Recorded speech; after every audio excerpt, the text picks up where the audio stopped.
오늘 저희들 읽을 말씀은 여호수아 24장 20절부터 22절입니다. 제가 읽겠습니다. 만일 너희가 여호와를 버리고 이방신들을 섬기면 너희에게 복을 내리신 후에라도 돌이켜 너희에게 재앙을 내리시고 너희를 멸하시리라 하니 백성이 여호수아에게 말하되 아니니이다. 우리가 여호와를 섬기게있나이다 하는지라. 여호와가 백성에게 이르되 너희가 여호와를 택하고 그를 섬기리라 하였으니 스스로 증인이 되었니라 하니 그들이 이르되 우리가 증인이 되었나이다 하더라. 아멘.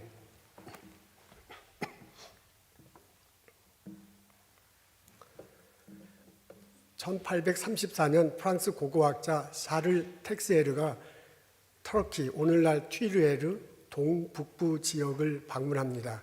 그곳에 우연히 보아즈 칼레라는 마을을 지나면서 깜짝 놀라요. 마을 주변에 옛날 건물에 잔해들이 많이 있고요. 문서, 이렇게 글자가 쓰여진 암벽도 서 있습니다. 이것이 이게 아주 범상한 것이 아니구나 라는 생각을 가졌습니다. 본국으로 돌아가 리포트를 작성합니다. 역사학자들이 당황해요.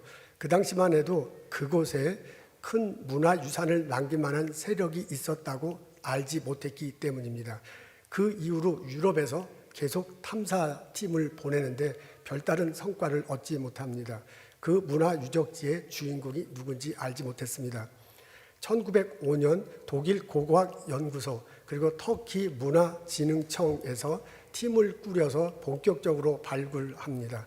25,000개의 점토판이 발견됐습니다. 여러분, 흙으로 이렇게 판을 만들어 놓고 그다음에 거기다 글자를 써놓는 거죠. 쐐기 문자예요. 글자는 익숙한데 내용이 어떤 것인지 잘 몰랐습니다. 그래서 고전을 면치 못합니다.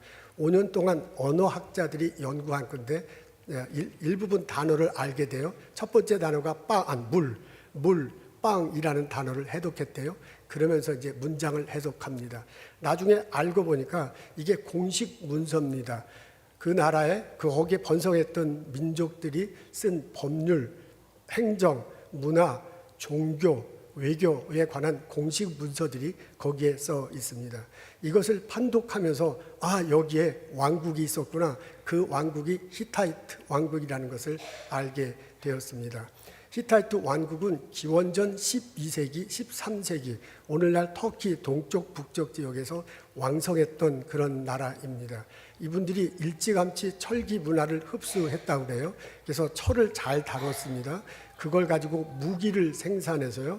그 철기 무기를 가지고 전투에 나가니 전쟁에 나갈 때마다 이기는 겁니다. 강대국이 됐어요. 그리고 그 철기 문화를 바탕으로 해서 경제를 일으키고 융숭한 아주 풍성한 그런 삶을 살았습니다.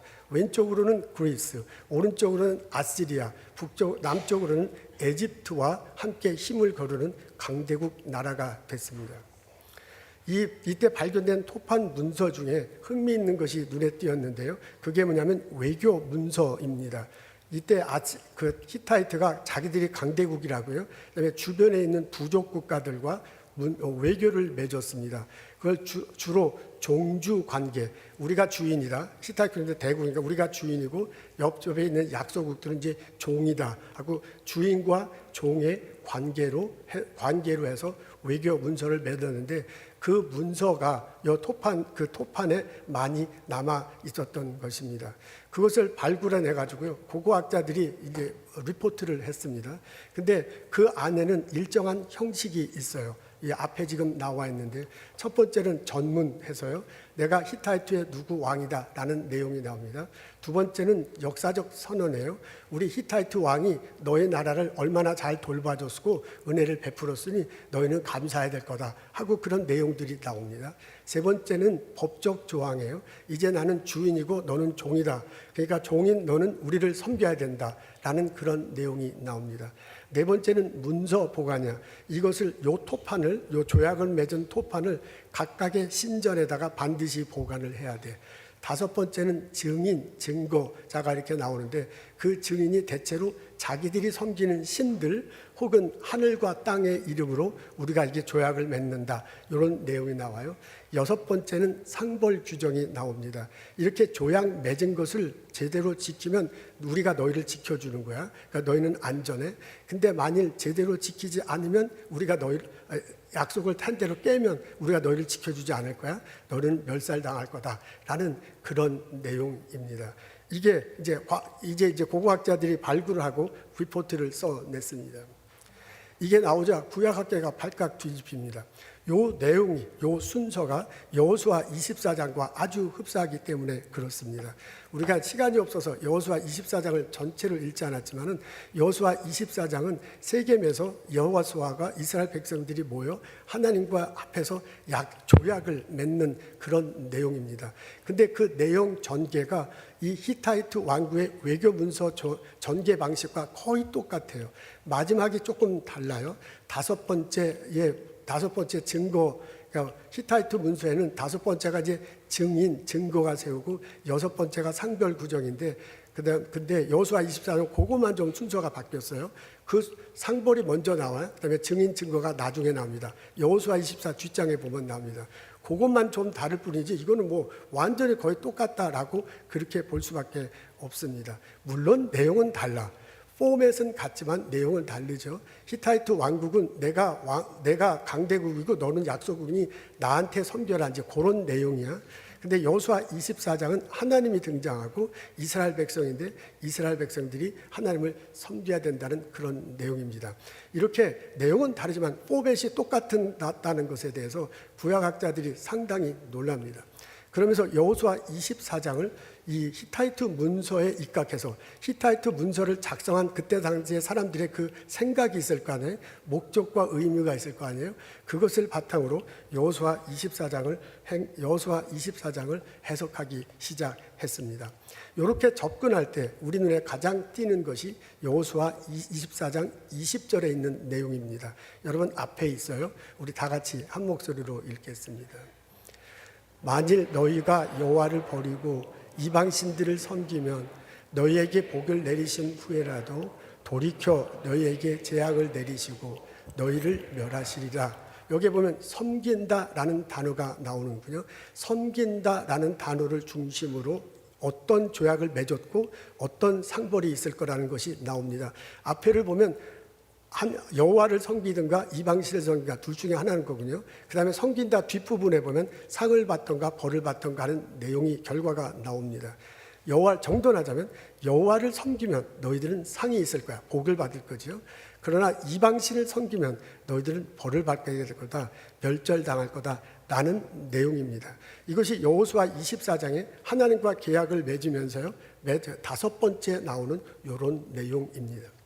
근데 대상은 다르지만 이런 비슷한 내용도 히타이트 왕국의 국제 문서, 그 문서에도 이런 비슷한 내용들이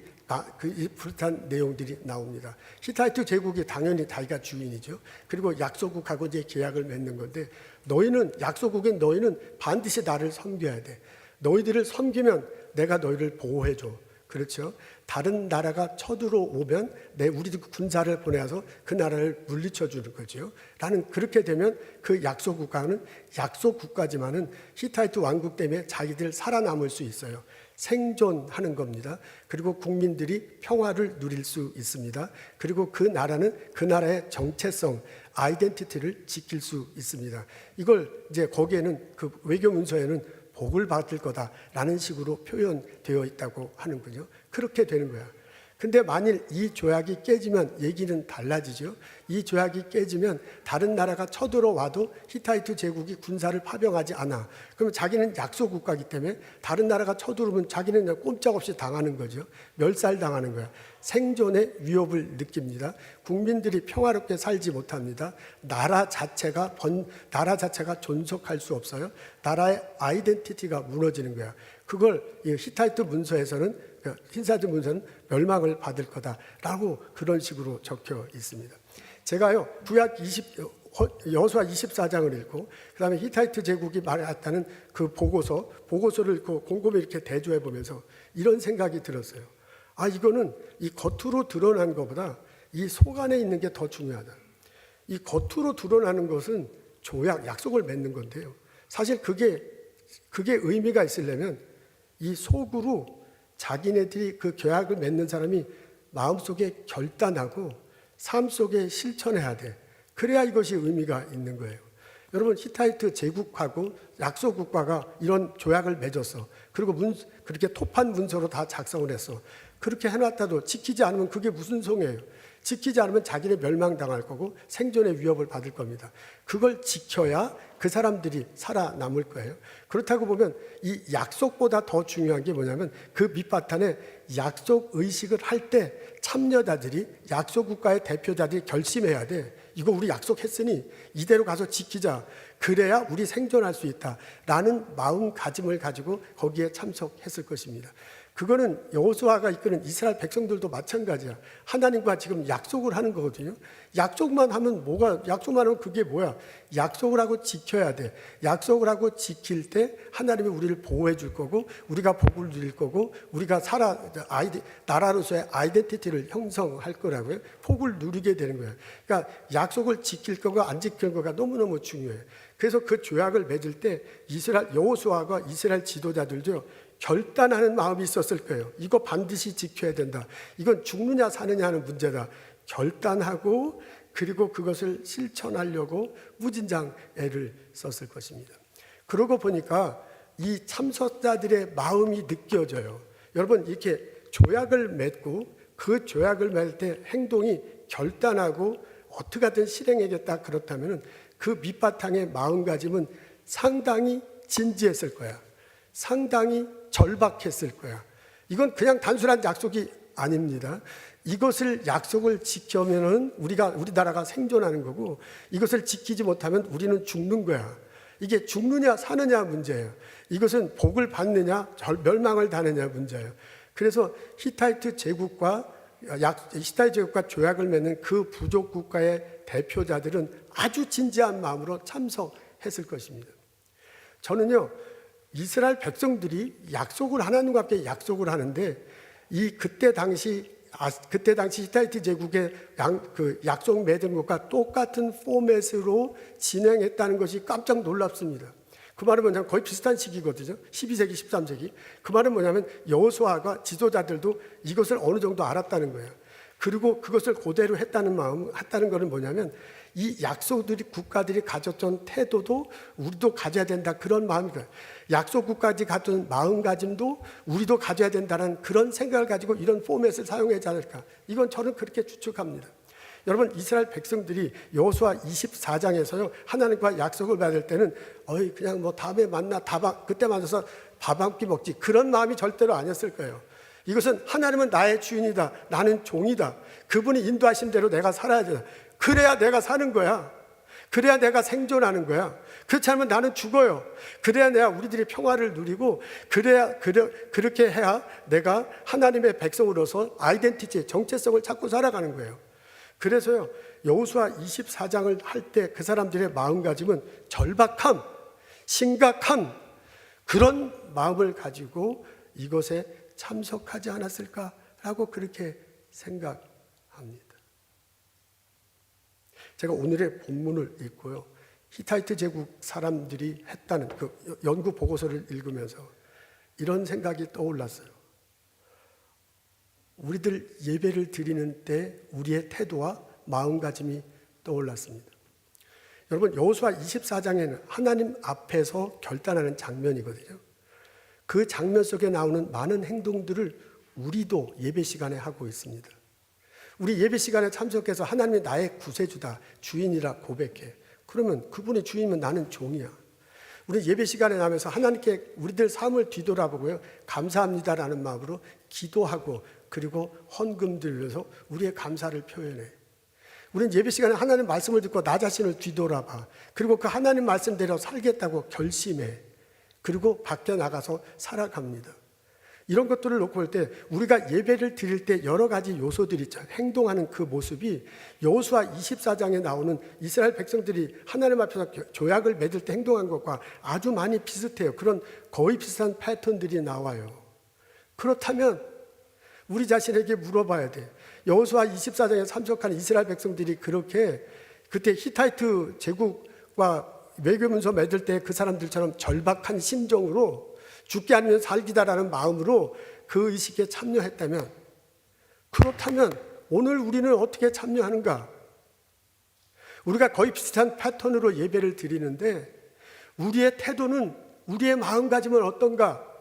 우리가 예배를 드릴 때 그런 절박함, 이거 죽기 아니면 사는 거다 라는 태도로 예배 참석하는가 하는 질문입니다.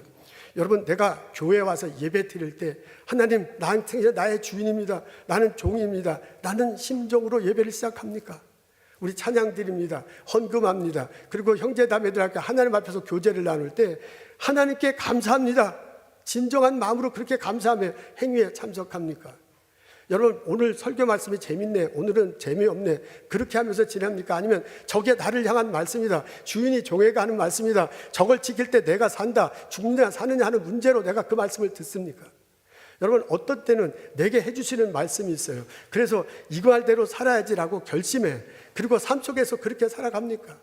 내가 예배 드리면서 결단한 것이 삶 속에 실행될 때, 삶 속에서 정말 하나님이 나의 구세주다, 그렇게 될 때 내가 생존하는 거다. 사는 게 사는 것 같지 않게 사는 게 아니라 사는 게 정말 사는 것 같은 거다. 나를 통해서 사람들이 평화를 누린다, 나를 통해서 평화가 소개된다, 나를 통해서 평화가 소개된다. 나의 아이덴티티, 하나님의 자녀로서 나의 정체성이 분명해지고 내가 나로서의 정체성이 분명해진다. 그게 복을 누리며 사는 거다 라는 고백을 가지고 예배에 참석하고 결단하고 삶 속에 실천합니까? 제가 생각할 땐 예배에는 세 가지 방향성이 있는 듯합니다. 첫 번째 방향성은 드리는 겁니다. 하나님 앞에 이렇게 드리는 거죠. 우리 하나님 앞에 나서 찬송을 드립니다. 감사를 드리고 경배를 드립니다. 우리 예물을 드리면서 하나님과 나의 삶을 같이 하겠다고 그렇게 하나님께 예물 드립니다. 첫 번째 방향은 이렇게 드리는 거예요. 또 다른 방향은 내립니다. 하나님이 우리의 경배를 받으시고 우리에게 성령으로 임하세요. 우리에게 깨우쳐 주세요. 우리들에게 은혜를 내려주세요. 나의 삶을 살아갈수록 힘을 내려주세요. 그러니까 하나님 은혜가 내가 내려. 또 다른 방향은 내 속을 향한 겁니다. 우리가 하나님 말씀 듣고 깨닫는 것이 있어요. 그래서 마음속에 이게 담겨져 있어. 그러면서 내가 그 말씀대로 살겠다고 결심을 해. 그 결심이 내 속으로 이렇게 들어와. 이 세 가지 방향성이 예배 중에 있는 듯합니다. 여러분, 이 중에서 우리에게 가장 편한 것은 뭐냐면 받는 거야. 예배를 드릴 때 하나님의 은혜를 받고 싶어요. 하나님 성령의 임재하심을 경험하고 싶어요. 우리 사람으로서의 감동이 있기를 원해. 그런 예배가 되려고 우리는 얼마나 많이 애를 씁니까? 기도하고 찬양하면서 그렇게 하는 거야. 그래서 하나님께서 은혜 내려주시는, 오늘 은혜 받았습니다, 가장 많이 쓰는 표현이 그거야. 우리는 은혜 받기를 너무너무 사모합니다. 근데 우리가 하기 힘든 게 뭐냐면 내면화시키는 거야. 내 안쪽으로 들어오는 방향, 이거는 되게 힘들어. 하나님 말씀 들었어요. 알게 돼. 저렇게 해야 되는구나 라는 걸 깨달아. 근데 그것을 정말 내가 깨달았으니 내가 결심하고 내 삶 속에 살아내겠다. 그것은 참 힘듭니다. 귀로 들어서 알죠. 우리 어렸을 때부터 교회 다녀. 우리 뱃속에서부터 교회 다녀. 오늘 성경 읽으면 무슨 말인지 다 꿰차. 머릿속으로는 알지만 그게 내 속에 들어와서 내게 내면화돼서 내가 정말 결심해. 그리고 내가 그렇게 살아가는 삶의 모습. 그것도 참 힘듭니다. 여러분, 여호수아 24장에 보면 뒷부분에 흥미있는 내용이 나옵니다. 24장 앞부분에 보면 여호와의 성소 앞에서라는 표현이 나오고요. 성소 앞에서라는 표현이 나오고요.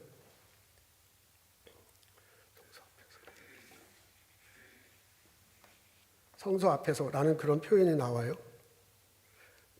성소 앞에서라는 그런 표현이 나와요.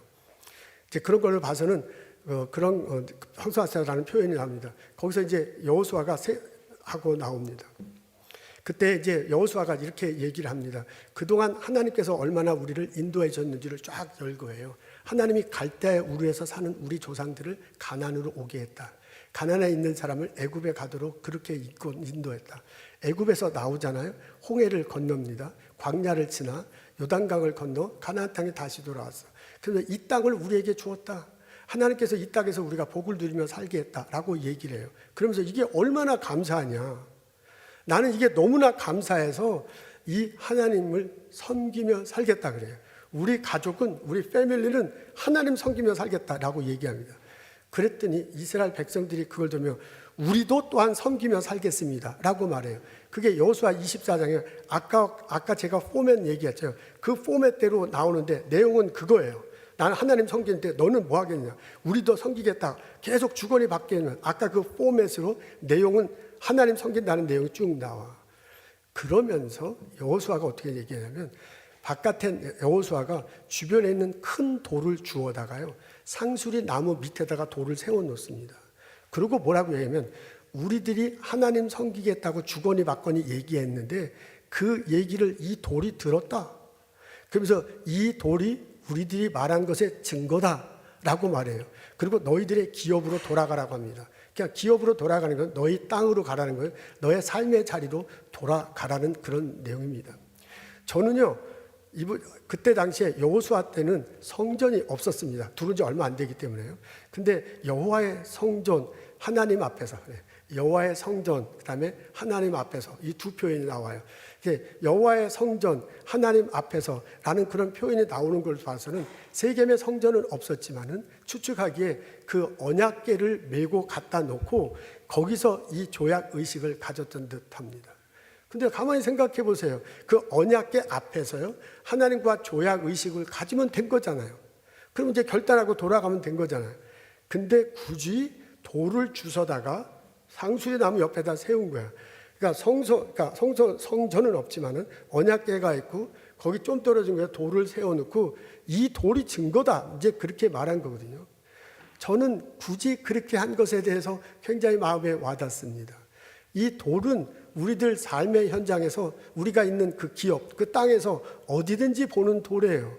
그 돌을 가다 놓고 그 돌이 증거다라고 그렇게 말하는 이유가 뭐겠어요?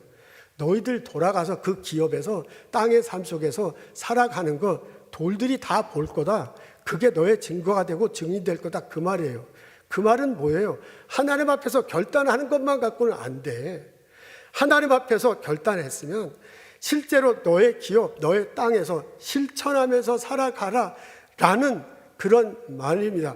결단하고 실행하는 것, 그 가운데 복이 있겠다라는 그런 내용이에요. 여러분 사도 바울이 이렇게 말하잖아요. 너의 몸을 하나님이 기뻐하시는 거룩한 산 제물로 드리라.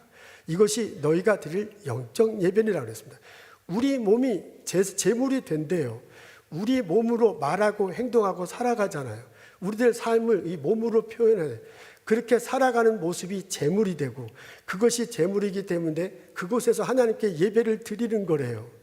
예배가 성전에서 예배당에서 드리는 것뿐만 아니라 내가 삶 속에서 살아가는 곳이 곧 제물이고 그것이 곧 예배랍니다.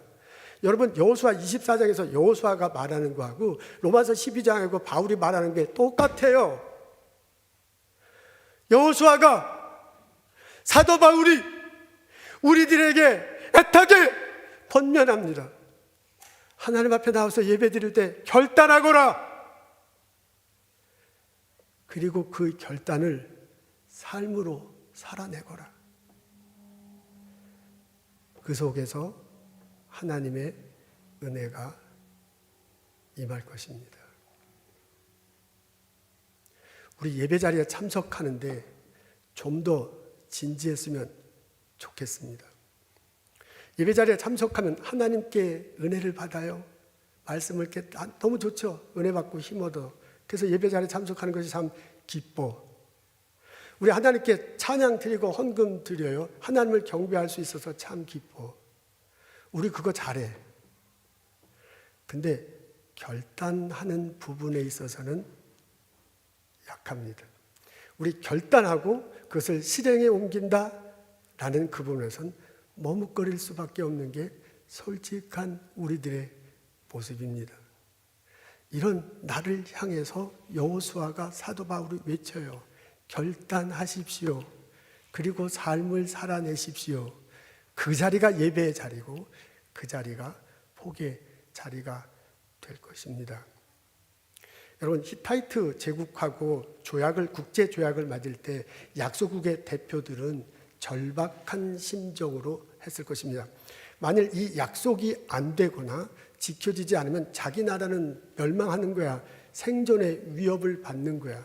그래서 그 대표자들이 조약을 맺을 때 두려운 마음으로 조약을 맺었을 것입니다. 이스라엘 백성들이 그 포맷 그대로 갖고 와서 하나님 앞에 약속을 드렸다는 것은 그게 어떤 의미인지 알거든요. 어떤 마음가짐으로 해야 된다는 걸 알거든요. 그렇다고 보면 이스라엘 백성들이 여호수아 24장에 나오는 이스라엘 백성들이 하나님께 약속을 맺을 때는 그 두려움을 가져야 된다는 걸 알았을 것입니다. 그냥 약속만 맺어서는 안 돼. 조약을 맺고 결실을 맺어야 돼. 그래야 내가 사는 거야. 우리가 산 아이덴티티를 찾을 수 있는 거야. 그러니까 그런 두려움. 근데 이제 그 두려움은 하나님 앞에서 갖는 두려움이니까 그냥 두려움이라기보다는 거룩한 두려움이었을 것입니다. 여러분, 그 형식을 거의 비슷하게 우리가 갖는다면 예배 시간에 어떤 태도로 예배에 참석할지 우리 알 수 있습니다. 그 태도는 그의 마음가짐은 거룩한 두려움인데, 두려움 그러면 조금 더 이렇게 너무 하니까 좀 완화시키자면 부담감이죠. 내가 하나님이 나의 주인이다. 하나님이 내게 말씀하신 것이 있다. 그럼 내가 그것을 지켜야 한다는 부담감이죠. 그걸 거룩한 부담감이라고 말할 수 있을 것입니다. 내가 정말 하나님을 예배하는 마음으로 이 예배에 참석한다면 나는 거룩한 부담감을 가지고 진지한 마음으로 예배에 참석해야 할 것입니다. 그 예배 가운데 내가 결단하고 그 예배 가운데 내가 결단한 것을 삶 속에 살아날 때 내가 생존해. 히타이트 제국 왕국의 그 약소 국가들이 그래야 내가 산다라는 그 심정, 그 심정이 내 심정이 돼야 돼. 그때 내가 사람들과 평화를 누릴 수 있고 그때서야 내가 하나님의 자녀로서의 나의 정체성, 내가 나로서의 나의 정체성 찾을 수 있을 것입니다. 그때 설될 때 하나님의 제자로, 예수님의 제자로 내가 이 땅에 공헌하며 살아가고 복을 누리며 살 수 있게 될 것입니다. 데이빗 리빙스톤이 생각납니다. 영국에서 어린 시절을 보냈네요. 하루는 주변 마을에 있는 시골 교회에서 부흥회가 있어서 참석합니다. 큰 은혜를 받았습니다. 어린이가. 그리고 헌금 시간이 돼서 헌금을 해야 되는데 돈이 없어요. 그래서 어떻게 하다가 헌금 재단 위에 자기가 털썩 주저앉았답니다. 목사님이, 어르신들이 깜짝 놀라갖고 너 도대체 뭐 하는 거냐 그랬더니까 나는 내 몸을 드리겠습니다 라고 그렇게 결심했대요. 그리고 나중에 커서 선교사가 되겠다고 했습니다. 이제 청소년이라고 청년이 됐습니다. 글라스 고우에 있는 앤더스 대학교의 의과대학에 진학합니다. 졸업할 때가 됐을 때 이게 망설여지는 거야.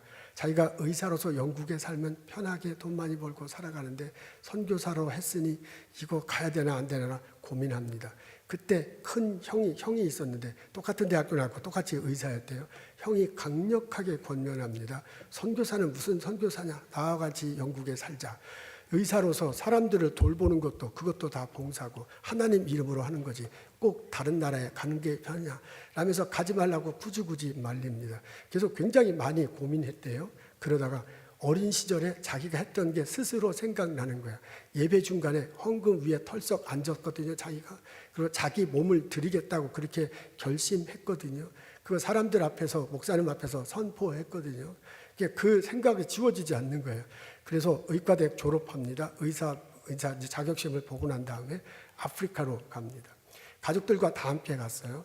12년 동안 정말 헌신적으로 봉사했습니다. 환자 치료하고 예수 그리스도의 복음을 전했습니다. 결과는 참패였어요. 12년 동안 사역했는데 단 한 사람만 예수를 믿었다고 합니다. 그런 상황이 데이빗 리빙스톤을 너무너무 힘들게 했어요. 내가 그렇게 헌신적으로 의료 봉사하고 예수를 전했는데 어떻게 단 한 사람밖에 이게 믿는 사람이 없는 건가? 나는 부르심이 없는 게 아닐까? 나는 그런 은사가 없는 게 아닐까? 너무너무 고심하게 됩니다. 가족들을 영국으로 보내요. 그리고 자기도 여기에 있을 건가? 영국으로 돌아갈 것인가? 많이 고민하다가 또 생각나는 게 있어요. 그 어렸을 때 예배 시간에 헌금 시간에 자기 몸을 드리겠다고 헌금 제단에 털썩 앉았던 자기 행동이 떠올라. 그러면서요, 내가 하나님께 드리겠다고 예배 시간에 결단했는데, 그리고 목사님과 어른들 앞에서 선포했는데 여기서 포기할 수 없다라고 생각이 듭니다. 그러면 이제까지 한 것과는 다른 방식으로 접근해야 될까 고민하다가 내륙으로 들어가기로 결심합니다. 그때만 해도 그 아프리카 중부와 남부, 지금 앞에 지도를 보는데 아프리카 중부와 남부에 선교사님들이 많이 있었는데 전부 해변가에 있는 큰 도시에만 있었대요. 아프리카 내륙에 어떻게 들어가는지, 어떤 부족이 있는지 잘 모르는 거야. 겁이 나서 들어가지 못했습니다. 그때 데이빗 리빙스톤이 다른 사람과 똑같이 했는데도 안 되니까 나는 다른 사람과 다른 방식으로 해야 되겠다 해서요, 본인이 아프리카 중부와 남부의 내륙으로 들어가기 시작합니다. 그래서 지금 앞에 사진을 보는데 파란 지도, 푸른 거, 빨간 게 있는데 그게 여러 차례 이 아프리카 중부와 남부를 이렇게 들어간 그 지도입니다. 저게 지금은 우습게 보이지만 그때 당시는 아주 획기적인 거였어요. 그래서 이 사람이 이 길을 따라 들어가면서 자기가 어떤 길을 따라 들어갔는지 적었고 거기에 어떤 부족이 있는지 어떤 문화가 있는지를 꼼꼼히 적어놓습니다. 그리고 그들에게 의술을 베풀고 그 다음에 복음을 전해. 그래서 자기가 전한 복음으로 막 예수님께 돌아오는 사람은 없지만 이 일을 계속해요. 그래서 지금 앞에 지금 나온 것처럼 그 아프리카 중부와 남부를 뚜게 뚫는 길을 마련하고 부족들이 어떻게 된 것을 다 기록합니다.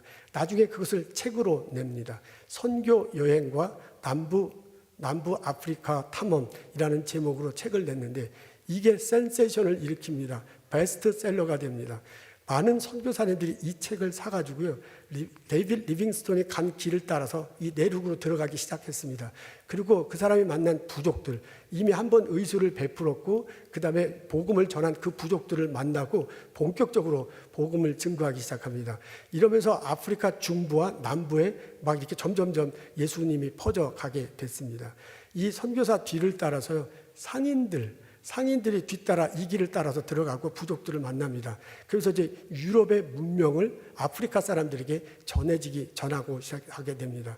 이래서요, 아프리카 중부와 남부에 있던 그 아프리카의 민족들이 누구가 있는지, 부족들이 누가 있는지, 그리고 어떤 문화권에 사는지가 유럽에 전해지게 되었다고 합니다. 아프리카 선교사에서 혁혁한 공을 세운 사람이 바로 데이빗 리빙스톤입니다. 이 사람 고민할 때 참 많았어요. 고민할 때마다 자기 중심을 잡아줬던 게 뭐냐면 어린 시절 예배 시간에 했던 결단입니다. 헌금 제단 위에 서서 내 몸을 드리겠다라는 그 결단, 그 모습이 자기 스스로 하나님 성령에 이끌리고 자기 스스로 한 그것이 자신의 삶을 붙들어 주었습니다. 그래서요, 이 아프리카 탐험, 아프리카 복음화 시키는데 혁혁한 공을 세웠습니다. 여호수아가, 사도 바울이 우리들에게 권면합니다. 예배 시간에 진지하게 참석하십시오. 예배 중간에 결단하십시오. 삶 속으로 살아내십시오. 그 삶 속에 하나님의 복이 임할 것입니다. 기도하겠습니다. 하나님, 오늘도 어김없이 하나님 전에 저희들 불러주셔서 감사합니다. 하나님 말씀 앞에 내 마음, 내 삶을 들여다볼 수 있도록 인도해 주셔서 감사합니다. 하나님께 감사드립니다. 은혜를 누리게 돼서 참 감사합니다. 깨닫게 돼서 참 감사합니다. 그 깨달음을 마음에 품고 삶 속에서 살아낼 수 있도록 도와주시옵소서. 오늘 성전에 나와서 예배드릴 뿐만 아니라 나의 삶의 터전에서 예배드리며 살아갈 수 있도록 인도하옵소서. 내가 복을 누리고 내가 복의 통로가 되도록 축복하옵소서. 예수님 감사합니다. 예수님 이름으로 기도합니다. 아멘.